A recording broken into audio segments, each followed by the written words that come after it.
Sometimes strength doesn't roar. It doesn't always come with applause, achievements, or loud victories. Sometimes strength whispers. It hides behind your quiet moments, in the battles no one sees, in the nights you spent rebuilding yourself when the world had already given up on you. There comes a time in life when you stop needing to prove that you're strong, because you start feeling that you are. And that's the beauty of silence. Silence isn't empty. It's full of answers. It's in that silence you begin to see who you really are, what you've survived, and how far you've come, even without recognition. Today, I want to share something deeply personal yet universal. 6 signs that you're becoming the strongest version of yourself, even in silence. Because strength isn't always about fighting battles outside. It's about mastering the ones within. So, as you listen, don't just hear my words, feel them, reflect on them, and maybe, just maybe, you'll realize that you've been becoming stronger all along, quietly, beautifully, and powerfully. There's a certain kind of freedom that comes the moment you stop needing to prove yourself to anyone. It's not loud, it's not dramatic, it's quiet, it's calm, and yet it's one of the most powerful shifts you'll ever experience in your life. For years, most of us live with this invisible weight on our shoulders, the need to be seen, to be validated, to be enough in the eyes of someone else. We chase approval like oxygen, thinking that if someone claps for us, loves us, recognizes us, then we'll finally be worthy. But that's an exhausting way to live, isn't it? Because no matter how much you achieve, there's always that little voice whispering, what if it's still not enough? And I get it. We're wired to seek connection. We want to belong. But somewhere along the way, we start believing that belonging means bending, that in order to be accepted, we have to shrink ourselves, edit ourselves, or keep performing for a stage that was never even ours. The truth is, real strength begins when you decide you don't need to perform anymore. When you stop measuring your value through the eyes of others and start measuring it by the peace you feel when you look in the mirror. That's the moment everything changes. You see, people who are truly strong, truly grounded, they don't move from ego. They move from clarity. They don't chase applause because they already know who they are when the room is silent. They don't need to prove their worth. They live it every day, quietly, consistently. There was a time when silence made you uncomfortable, right? When being unseen felt like being unworthy. You'd scroll through your feed, see everyone else winning, and think, why not me? When's my turn? But over time, something inside you started shifting. You began realizing that not all growth is visible, not all progress is loud. Some of the most powerful transformations happen in private, in the stillness of your own heart. You stopped explaining yourself to people who never cared to understand you. You stopped arguing to prove your point to those who only listened to respond. You stopped trying to fix people's perception of you because you understood. Their perception is not your responsibility. That's strength, that's maturity. And when you reach that place, something magical happens, your energy changes. You start walking differently, you start speaking differently, you start protecting your peace instead of trying to convince others of your value. And suddenly the same situations that used to trigger you no longer have power over you. You become untouchable, not because you're cold or distant, but because you finally mastered the art of self-respect. There's a story behind every strong person in this room.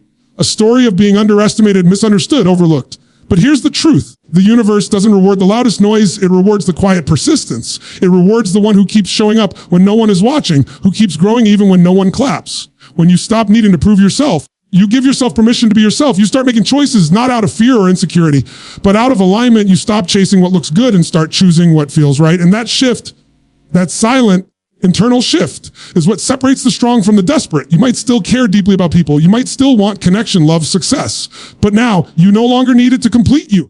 You've realized that validation is something you can give yourself. That confidence doesn't come from being seen. It comes from being centered. And listen, that doesn't mean you'll never feel doubt again. It doesn't mean you'll never get hurt. But it does mean that when doubt shows up, you'll recognize it for what it is, a passing moment, not a definition of your worth.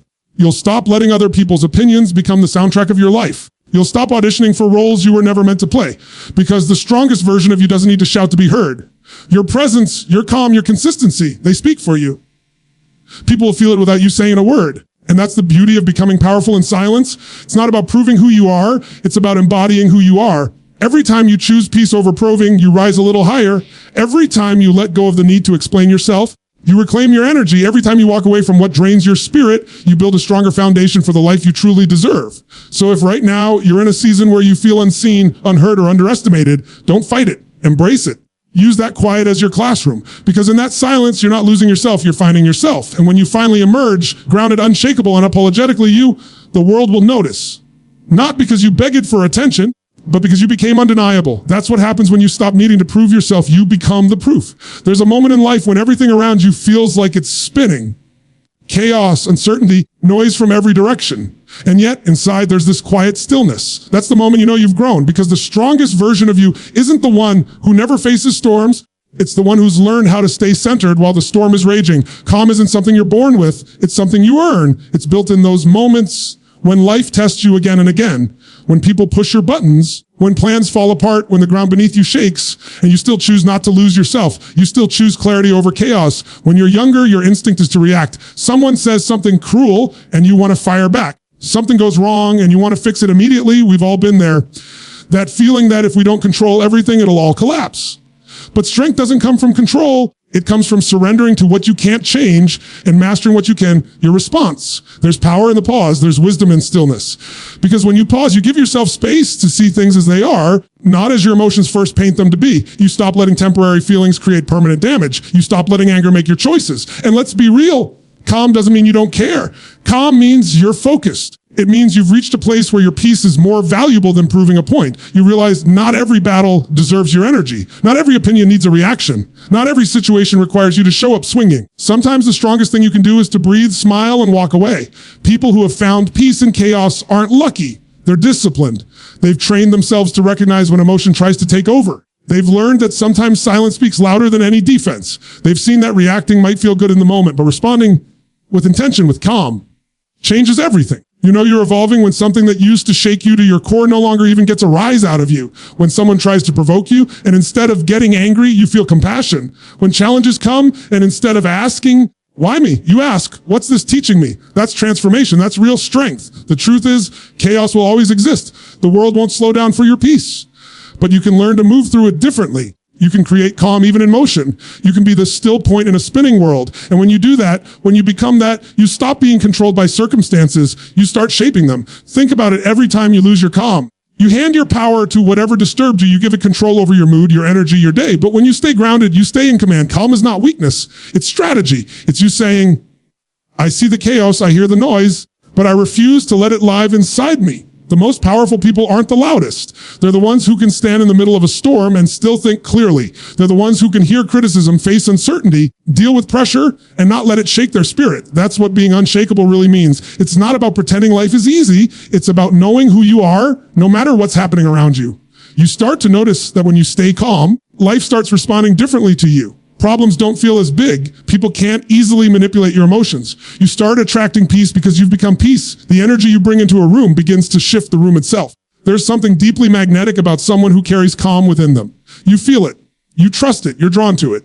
And that's who you're becoming. Someone whose strength isn't measured by volume, but by vibration. Someone who doesn't need to shout to be powerful. Someone who's learned that stillness is the loudest form of control. So the next time life throws chaos your way, when someone tests your patience, when a plan unravels, when things don't go the way you wanted, take a deep breath. Remind yourself, I've been through worse and I'm still here. That one breath, that one pause is you reclaiming your power. You can't always control the storm, but you can always control the sailor. You can choose how you steer your ship, no matter how rough the sea.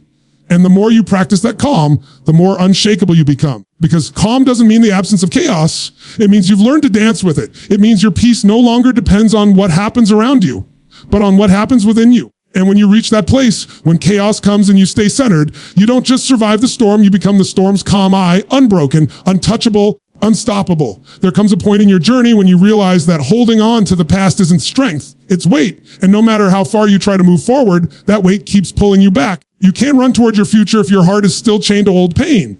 You can't build a new chapter if your hands are still clinging to the pages you were meant to turn. For years, many of us live trapped inside memories. What was said, what was done, how it could have been different. We replay old conversations, we rehearse old hurts, thinking somehow that if we keep revisiting them, they'll hurt less. But what actually happens is the opposite. The more you replay the past, the more power it has over your present. The more you bleed from wounds that should have already healed. And I know forgiveness, letting go, making peace. It sounds simple, but it's one of the hardest things you'll ever do. Because it's not about pretending it didn't happen. It's not about excusing the people who hurt you. It's about releasing your grip on something that no longer serves you. It's about deciding that your peace matters more than your pain. There's a kind of freedom that only comes when you stop asking, why? Why did they do that? Why didn't they stay? Why wasn't I enough? The truth is not every why has an answer that'll make sense. Some things happen not because you deserve them, but because they were part of the lesson that would shape who you were meant to become. Every person who broke you, every disappointment, every heartbreak, they all became your teachers. Some taught you how to love better. Some taught you how to trust yourself. Some taught you how to stop settling. And when you start seeing your past through that lens, not as preparation, everything begins to shift. See Making peace with your past isn't about erasing it. It's about transforming your relationship with it. It's choosing to see yourself not as the victim of your story, but as the hero who survived it. The person who walked through the fire and came out forged, not fragile. There was a time when you thought healing meant getting over it, but healing doesn't mean forgetting. Healing means remembering without reliving. It means you can think about what happened and not feel that same sting in your chest. It means you can talk about it without your voice shaking. That's real strength. To face your pain and still choose peace. Sometimes the hardest person to forgive is yourself. The mistakes you made, the chances you missed, the times you didn't know better. Those can haunt you more than anything someone else did. But you have to remember you were doing the best you could with what you knew then. Beating yourself up for who you were yesterday only slows down who you're becoming today. Forgiving yourself isn't weakness. It's leadership. It's you saying, I learned. I grew. I'm not that person anymore, because as long as you're trapped in self-blame, you can't move into self-growth. And you deserve to grow. You deserve to start again. You might think that making peace with your past means losing something, losing that story, that identity you've carried. But what you're actually losing is the illusion that your past defines your future. The truth is, it doesn't. The moment you decide to stop letting it, it loses its power. Think about it. How many times have you told yourself, I'll never trust again. I'll never love again. I'll never take that risk again. That's not protection. That's prison. You built walls to keep pain out, but those same walls are keeping your peace, your joy, your potential out too. Letting go isn't forgetting what happened. It's choosing not to live there anymore. It's standing in the present and saying, that chapter taught me something, but it's not my whole book. And here's what's beautiful. When you finally release what's behind you, life starts to open up in front of you. You stop waking up angry at ghosts. You stop trying to fix people who already showed you who they are. You stop needing closure because you realize that peace is closure. You start to breathe differently.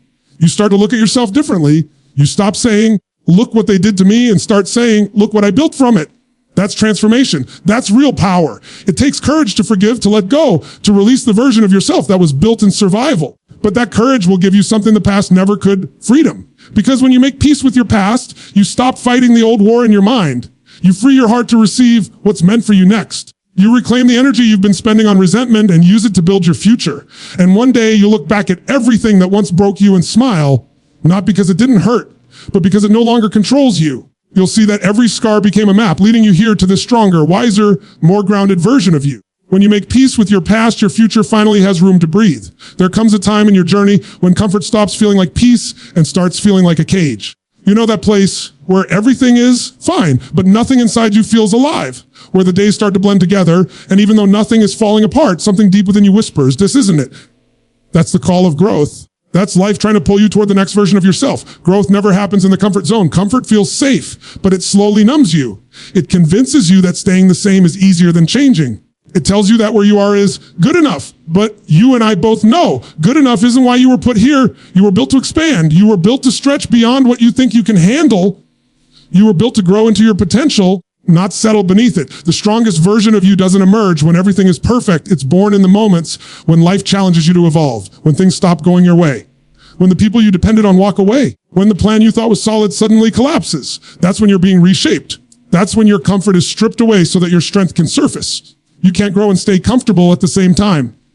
One of them has to go. And most people, when faced with that truth, choose comfort. They choose the familiar pain over the unknown possibility. They stay in jobs that drain them, relationships that diminish them, habits that numb them, because at least they're predictable. But growth lives on the other side of that fear. Growth begins the moment you say, I don't know what's next, but I trust myself enough to take the step anyway. When you start choosing growth, everything in your life starts to shift. Your circle changes. Your mindset changes, your priorities change. Things that once mattered start to lose their importance, and things you once ignored suddenly start to call to you. You start craving depth instead of distraction, truth instead of comfort, purpose instead of applause. And let's be real, that transition isn't smooth. Growth is uncomfortable because it exposes everything you've been avoiding. It challenges your excuses. It forces you to see yourself clearly, not who you pretend to be, not who people expect you to be, but who you actually are. It's raw. It's messy. It's not pretty, but it's real. The reason so many people resist growth is because it doesn't always feel like progress. Sometimes it feels like falling apart. You lose friends. You lose interest in things that once defined you. You start questioning everything. But here's what's really happening. You're shedding. You're outgrowing your old self. You're releasing versions of you that were built to survive, not to thrive. Think about a seed. Before it becomes a tree, it has to be buried in the dark. It has to break open. It has to let go of what it was to become what it's meant to be. That's not destruction. That's transformation. And the same thing is happening to you. You're not breaking down, you're breaking open. Sometimes growth looks like standing alone. Sometimes it looks like taking risks that scare you. Sometimes it looks like walking away from what you once thought you couldn't live without. And in those moments, your mind will scream for comfort, for the familiar, for the easy way out. But the version of you that you're becoming, that stronger, more grounded, more authentic version, is waiting on the other side of discomfort. The truth is, if you want to grow, you have to stop asking for things to be easy. Instead, start asking to be equipped. Ask for patience. Ask for resilience. Ask for wisdom. Because life doesn't get easier, you get stronger. Every challenge that shows up isn't there to break you. It's there to build you. It's training you for the next level of your life. And some growth means solitude. It means being willing to sit with yourself, no distractions, no noise, and face the parts of you that need healing.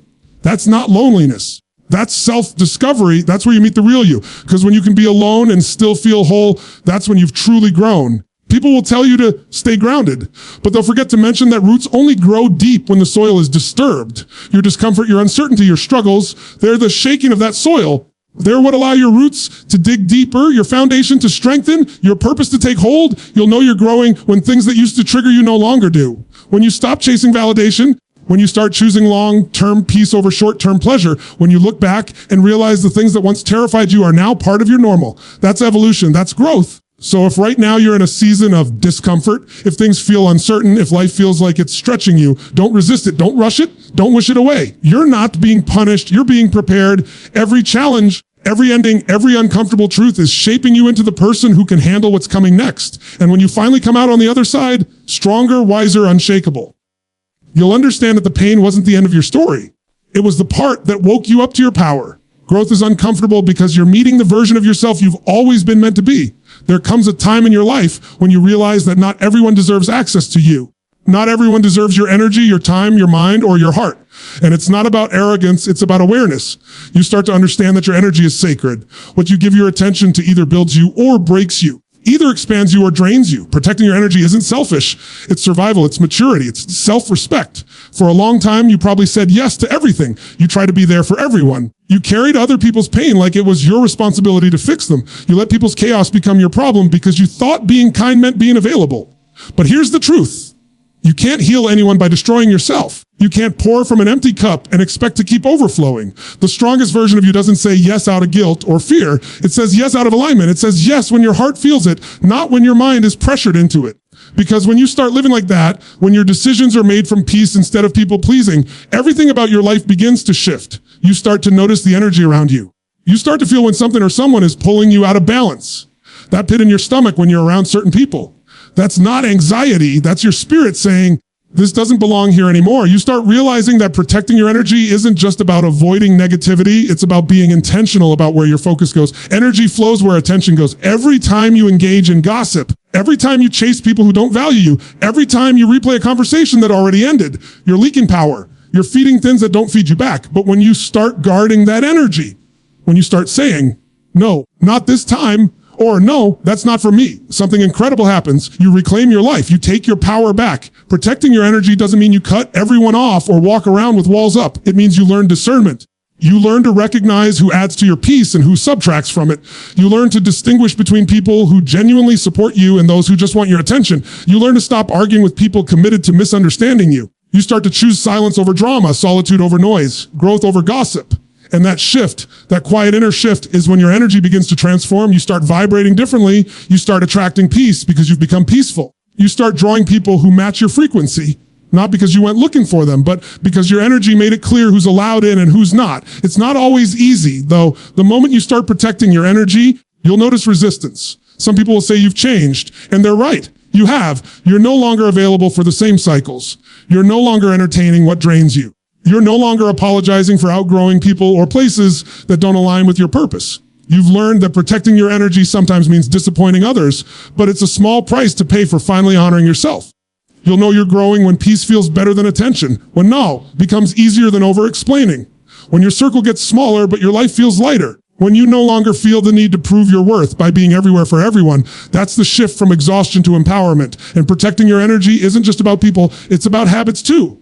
It's about what you consume, what you allow into your mind, the shows you watch, the news you dwell on, the conversations you entertain. They all shape your energy. You have to become intentional about what you feed your mind and soul. because your environment will always reflect your inner state. You can't stay peaceful if you live in constant chaos. Sometimes protecting your energy means setting boundaries, firm, loving boundaries. And here's the truth. Boundaries don't push people away. They reveal who is never meant to stay. The ones who respect your boundaries will rise with you. The ones who resist them will fall away. Either way you win, you'll start realizing that peace doesn't need defending. It just needs protecting. You don't have to fight for your energy. You just have to guard it. You don't have to explain your boundaries. You just have to live them. And the more you practice this, the more power you reclaim. You'll stop feeling guilty for choosing yourself. You'll stop apologizing for needing rest, silence, or space. You'll stop explaining why you can't keep carrying everyone else's burdens. Because you'll understand protecting your energy is how you stay strong enough to give from overflow, not from emptiness. When you start choosing your peace, your world doesn't shrink. It refines. The noise fades. The distractions disappear. And what's left is focus, clarity, alignment. You begin to live intentionally. You stop reacting and start responding. You stop surviving and start creating. And that's when you realize the strongest version of you is never about doing more or being more. It was about protecting what makes you powerful in the first place, your energy. Because when your energy is right, your life aligns. There's a quiet moment that comes after you fought, after you've fallen, after you've questioned everything. A moment when you realize that maybe you don't need to have all the answers. Maybe you just need to trust the process. Trust that everything you've been through wasn't random, that every delay, every detour, every heartbreak was preparing you for something greater. That's when real strength starts to show, not in control, but in faith. Trusting the process doesn't mean sitting back and doing nothing. It means believing that what you're doing, who you're becoming, and where you're headed are all aligning, even if you can't see it yet. It's walking into the unknown with your head high and your heart open. It's understanding that growth isn't always visible. Sometimes it's happening underground in silence, in spaces no one else can see. There's this illusion we all chase that life should make sense, that everything should happen on our timeline. We tell ourselves, be this age, I should be here, or by now I should have this. But that's not how life works. Life has its own rhythm, its own timing. And the more you try to force it, the more frustrated you become. But when you start trusting the process, you stop fighting the current. You stop trying to control outcomes that were never meant to be controlled. You start realizing that patience isn't passive. It's powerful. Think about the times you thought something was falling apart, only to realize later it was actually falling into place. Maybe the door that closed wasn't rejection, it was redirection. Maybe that setback wasn't punishment, it was preparation. Maybe life wasn't denying you, it was developing you. The truth is, some of your biggest blessings only make sense in hindsight. When you're in the middle of it, it's hard to see. It's hard to believe that there's a bigger picture when all you can see are the broken pieces. But strength isn't about having clarity all the time. It's about having faith in the dark. It's about believing that even when it doesn't feel like it, something good is still being built out of the chaos. Trust is hard because it requires surrender. It requires admitting that you can't control everything. And for most of us, that's terrifying. We think control equals safety, but control is often the biggest thief of peace. The moment you stop gripping so tightly, the moment you let go of your need to know how everything will turn out, that's when space opens up for something greater to unfold. When you start trusting the process, you begin to notice that life has a rhythm. It's like the seasons. You can't rush spring and you can't skip winter. Some seasons are for planting, some are for pruning, some are for blooming. And just because it's not your season to shine doesn't mean your time isn't coming. Your job isn't to rush it. It's to stay faithful, to keep showing up, to keep watering your roots. Even when there are no signs of flowers yet. There's a difference between waiting and trusting. Waiting is passive. It's hoping something will change. Trusting is active. It's knowing that something is already changing, even if you can't see it yet. You keep doing the work. You keep showing up. You keep giving your best, not because you're guaranteed the result, but because you believe the process is shaping you into the person who can handle what's coming. And maybe that's what trust really is, believing in your own resilience. Believing that no matter what happens, you'll figure it out. You'll grow from it. You'll find a way. Because the strongest version of you doesn't need everything to be perfect before taking a step forward. You move even when it's uncertain. You act even when it's uncomfortable. You keep going because you trust yourself. And that's where real freedom begins. When you look back at everything you've survived, the moments you thought would break you, the situations that made no sense, you start to see the pattern. You realize that every time you fell, you rose stronger. Every time something ended, something new began. Every no led you closer to the right lies, and that gives you a deeper sense of peace. Not because life suddenly becomes easy, but because you finally understand that everything's connected. You stop rushing, you stop comparing, you stop questioning your worth based on where you are. You start finding gratitude in the process itself, because even when it's uncomfortable, even when it's uncertain, it's still progress. You're being shaped, refined, strengthened in ways you may not yet understand, but one day you will. That's what trusting the process looks like. It's not blind optimism. It's grounded faith. It's knowing that you are exactly where you need to be to become who you're meant to become. It's understanding that even in silence, even in stillness, even in confusion, life is working for you, not against you. And when you trust the process, when you trust yourself, something powerful happens. You stop chasing strength because you realize you become it.